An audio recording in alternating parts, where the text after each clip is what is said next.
Во предпоследната недела од ноември регистрирани се 91 случаи на грип или заболувања слични на грип. Според најновиот извештај на Институтот за јавно здравје, бројката е пониска за 22% во однос на претходната недела, но речиси 45% повисока споредено со истиот период лани.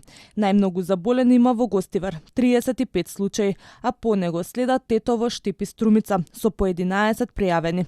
Во Куманово, Прилеп, Скопје и другите градови бројот е под 10.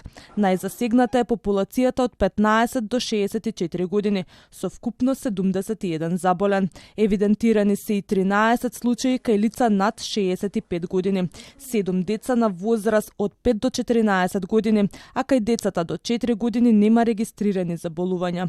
И покрај порастот во однос на минатата сезона, инциденцата од 5 заболени на 100.000 жители е под сезонскиот праг од 22 на 100.000. Од Институтот за јавно здравје нагласуваат дека државата се уште не влегла во сезоната на грип. Се забележува варијација на бројот и инциденцата на заболувања слични на грип на неделно ниво, но истиот останува на меѓусезонското ниво. Во текот на претходната недела регистрирани се првите случаи на грип, но процентот на позитивност останува под 10%. Согласно овие податоци, активноста на вирусот се уште има спорадична активност и низок интензитет на циркулирање.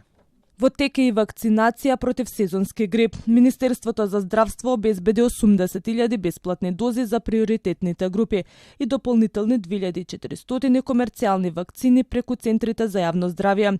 Комерцијалните дози се достапни и чинат 700 денари.